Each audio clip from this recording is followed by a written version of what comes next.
Hello, lovely Sagittarius. This is March. No, it's not. I've been saying that for nearly every single sign. I'm making these in Mercury retrograde. That's my excuse.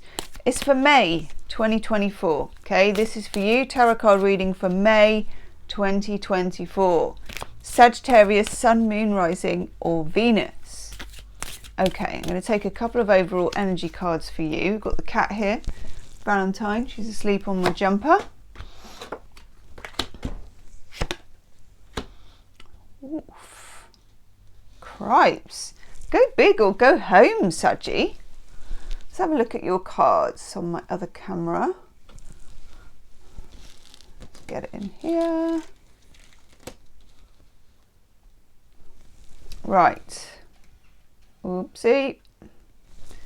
You've got the Chariot, Major Arcana, and you've got the Emperor, Major Arcana. Woof. Okay, so the Chariot, we've got someone who's trying to control two horses.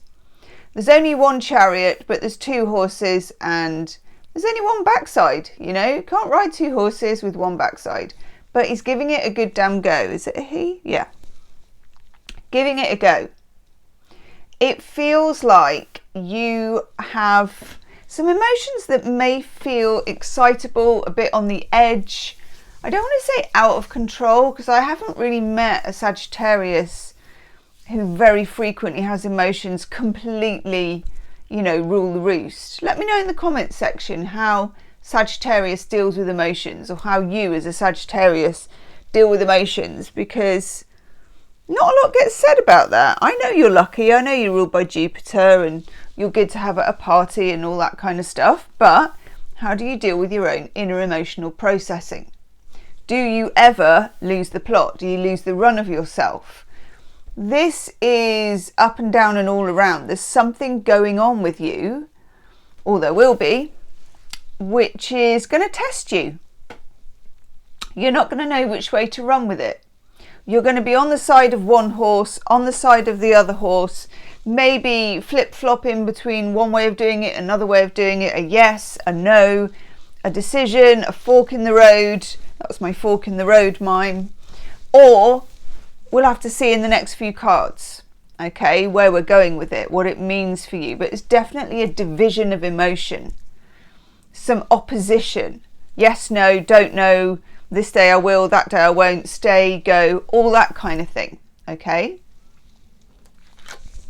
Then the Emperor, very, very strong card, divine masculine energy, the father of the tarot, and also it can mean a couple of things. Sometimes it's you and whether you're putting yourself forward. Other times it's who you're dealing with, somebody who's an authority figure. Okay, we'll take a couple more cards to go with. There'll be an extended reading, as there is every month, and if you get to the end of the reading and it really resonates, Saggi, then give that a go. It will be the first link in the description box. I take the love cards and we do how do they feel about you. We channel messages from your person and we go down a whole rabbit hole seeing what's going on behind the scenes. Woof. Okay. Queen of Pentacles and the Death card. You've been waiting for something. You may have been waiting on someone. You may have been waiting for something. It could be you're waiting to get to a certain point before you can leave a job. I don't know why that's come in, but it has. Or you're waiting for someone to commit to you in a relationship. Or it could be any of those things. We don't know yet. I'm going to look at your love life. I'm going to look at destiny and career. So we'll find out a bit more then.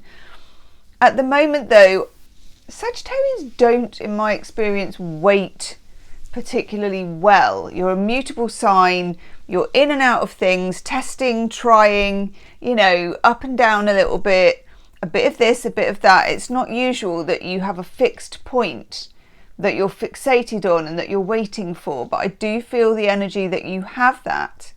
And I like that it's coming up as the Queen of Wheels, or the Queen of Pentacles, because she is a very patient queen. She's always depicted in a field. She's always got, here she's got a loom, or she'll have loads of like woodland rabbits around, sometimes some grapes. you know, she's got it going on. Her throne is nice. She's comfortable. She's not itching to get away to something. So this is saying that you're not desperate, but you feel the need to choose, to move, to cause something to happen, to move something along. And then we get that Death card. Now, 3 out of 4 major arcana, it means spiritual big jobs are being declared for you, as they are for many signs this month. It feels like February, March and April were sort of big game changers in terms of Mercury retrograde and eclipse season. But it was energy that was all travelling sort of backwards, peering down the past, looking down a microscope. You know, we were having to examine the entrails of just about everything, and it got really exhausting.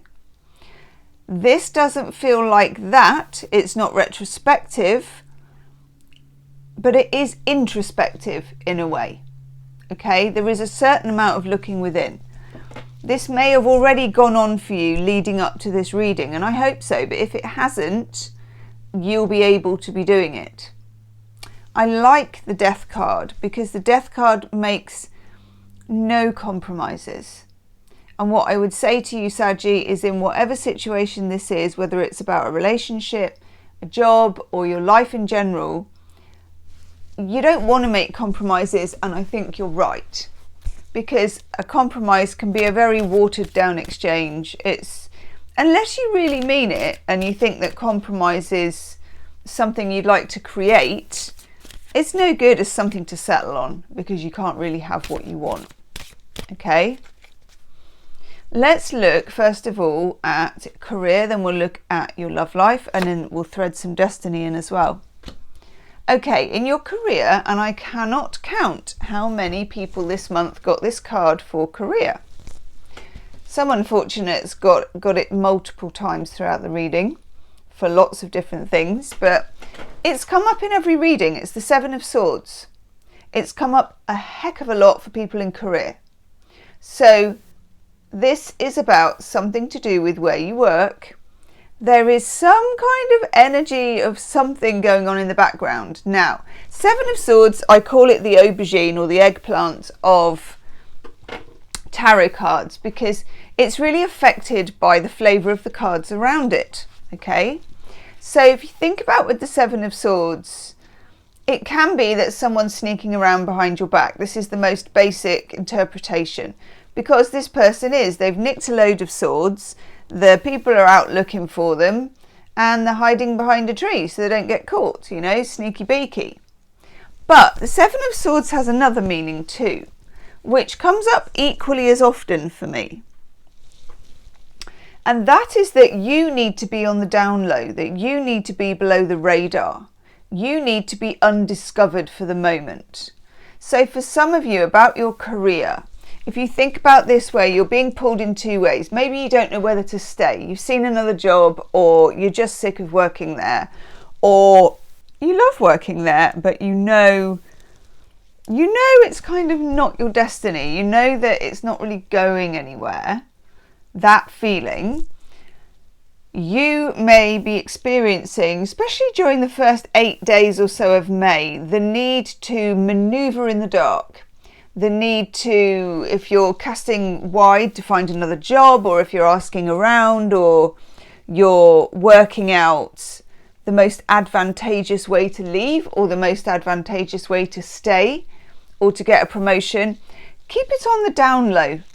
You're the one sneaking around, and you need to be. And Sagittarians, you're ruled by Jupiter. It's a very honest and open type planet.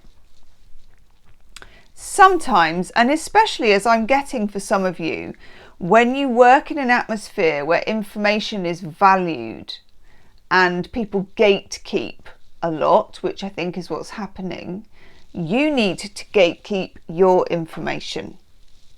For some of you, that's gatekeeping your skills and not helping other people who will then take your accolades, you know, get the praise for your work. But for other people, it's like not telling people that you're looking for another job, or even be hinting at it. And certainly make sure you don't get caught at it. You know, Don't be looking on Indeed or whatever on the work computer. Okay. Quite pleased to see a bit of fire. Then we have the Page of Wands. Now, you're a fire sign, and I'm really getting that something is starting here. This may be after you've got all your ducks in a row for this Seven of Swords.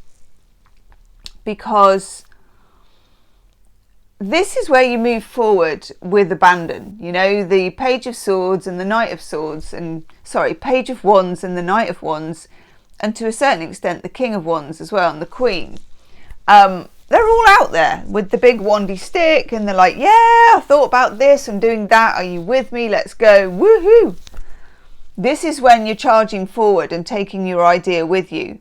So this is when you do decide to leave the job, leave the relationship, whatever it is, and you get on and do it. But you've done all of the secret squirrel stuff beforehand. Do not confide in anyone at work about your plans. You heard it here first. And then the next work card you get is the Hierophant. What an excellent work card to get, Saggi. The Hierophant is the spiritual teacher, the guru, but also somebody who knows things, who's in a position of authority. This could be that you have a business coach, a life coach, a guru of some sort. Now, speaking to them about it in a confidential, contained way is great. Talking to the office manager or whoever it is, I wouldn't. Get your ducks in a row, get ready to execute whatever your plan is, and then the Hierophant will appear. When the student is ready, the teacher will appear. This could be that you end up in a job with a really good mentor, or that you consult somebody who's a really good mentor for you at the moment. I love that card for you. It's very philosophical, it's very open and inviting. So, let's look at your love life. I know. Well, that's nice. Six of Wands. Okay. Take that one. Oh my God. Saggi, you got the juiciest reading. Woof. Yes, you have. Okay, those two are next. I'm going to leave them there. Good. Right, we start off winner, winner, chicken dinner or vegan alternative with Six of Wands. Woohoo! Six of Wands is a card of winning. You can see here, I think he's been, I don't know what he's been doing. Has he been jousting or something? It's what you see when the football team wins and they go through the town on a big double-decker bus with the trophy. You know, you're winning, you're getting somewhere. This is happening. It feels exciting. I feel like this is really important for you to know, especially if you're struggling at the moment in your love life for whatever reason. Know that you can win, that you can be successful. And it may be with the Queen of Pentacles that you're waiting for something. You're waiting for someone to do something, or you're waiting for something. But either way, your outcome is very nice. It's very good. It's like one of the top cards. You can't really complain about this card in any way. It's the Six of Wands. Gorgeous. And then, then we get the Lovers. Oh yeah. Now, notice, I don't think there's an apple in this one, but there is a snake on the floor, which could bite anyone's foot at any moment. What I'm noticing as well, this is an old school Lovers, where a man chooses between two women, has to make a decision. It's always located with Gemini energy, because Gemini's the twins, and it's like there's twins and you have to make a decision. Either way, old-fashioned sense or not, the Lovers is a choice. It used to be called the Choice, I think, before it was called the Lovers. It's one of the most famous tarot cards. You know, if you see tarot cards in a film or James Bond, whatever, it's always going to be the Hanged Man, the Lovers, the Death card, you know, all the big hitters, the destiny hitters.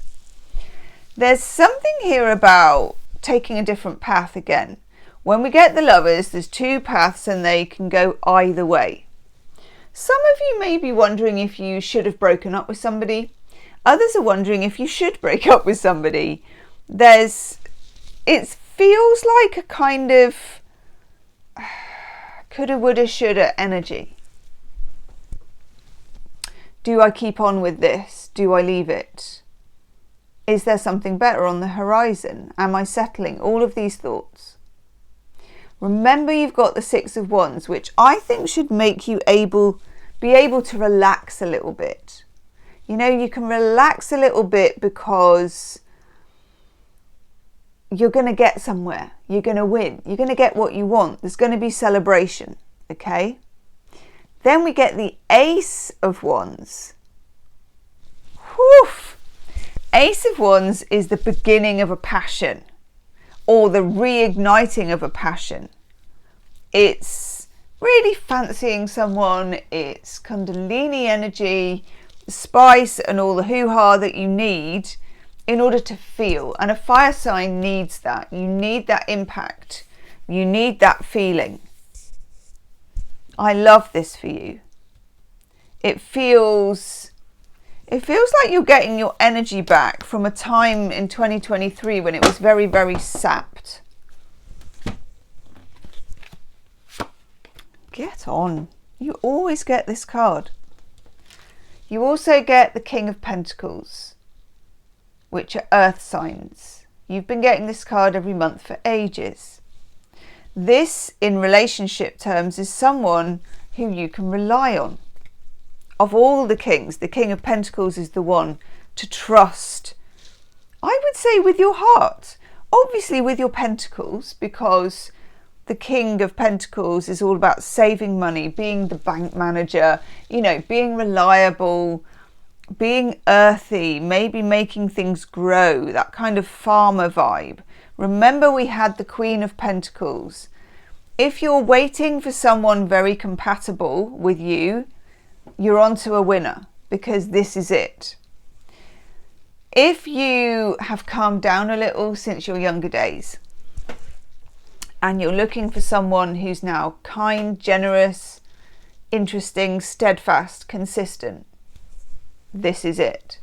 And because we've got the two of you, the Queen of Pentacles, the King of Pentacles, that is a very good sign of future longevity. It really is. It's gorgeous. Then we have the Five of Wands. Five of Wands is a struggle about communication, not particularly understanding each other, or misunderstandings. Now, we have just gone through an entire month of heinous Mercury retrograde. I mean, it was bonkers what it did. It was also in a fellow fire sign of Aries. So you may have found over the past few weeks, maybe months, that communication has been a bit off, or it's been a bit tangled, or it's been a bit where you speak but the words aren't really being understood. You're not really expressing yourself as you want to be. They're not really hearing you. Okay? You then get the Eight of Pentacles, Sun in Virgo. Work on it. There may be things that you need to work on in a relationship. And this is the kind of, I suppose you could call it boring, but no, it's more industrious. You keep on keeping on. You keep doing the stuff, you keep producing. Okay? The channeled message I'm getting for you is sometimes love is work. That doesn't mean it should make you feel bad. You always need to question yourself if love makes you feel bad all the time. It's just not love, you know? But it is work. They do say that love is a verb, I think. You know, it's a doing word. That's how I remember it at school from grammar.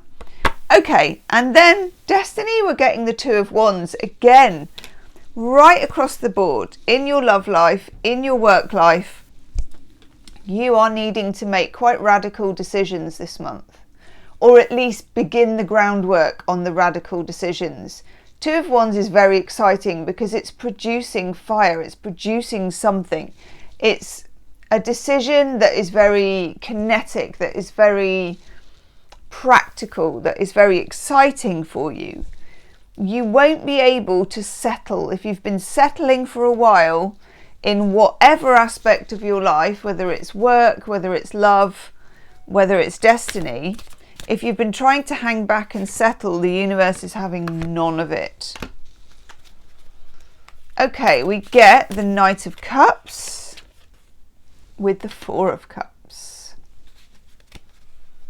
The Knight of Cups is a love offer coming in, or an offer for something you love to come in. Either way, it's an offer for something or someone you love. It's coming forward. And the Four of Cups is putting yourself in emotional neutral. Particularly, Saggi, if with the Chariot, you're finding yourself a little bit all over the place. You're finding that you don't know whether you're coming or going. You're trying to settle things out here. Putting yourself into emotional neutral is being kind to yourself. It gives you a little bit more time just to kind of draw breath, gather yourself, get yourself back on track. I love this reading for you. Let's get you a love card. In the extended reading I'm going to do with a different deck, I'm going to do a new love reading for you. We're also going to look at the Lovers and see what's involved in that choice. And we'll look at how do they feel about you, what's going on with your person, and what is your best course of action. Love card, you get the distorted maximum, the distorted masculine, which is very interesting because you've also got the Emperor, who can sometimes be a bit of distorted masculine. So in your love relationship, ask yourself, Sagittarius, in what way are you playing out the distorted masculinity, which is to do with who's in charge, who's in power, how much time. And this can go back as well, because when we get the Emperor, it's always worth asking, particularly about relationships, what about my father? And that's a very open question. We don't know yet what about. We don't know if it's affecting it in this way or that. But the influence of a masculine figure in your life is definitely showing up in the reading, okay? So allow yourself a bit of time to meditate on that, and how whatever comes up for you from meditating on that shows you something about your relationship status today. Okay? Woof. Okay, Saggi, I'm going to go and refresh my cup and get on and do the extended reading. I'll see you soon. See you on the other side. Namaste.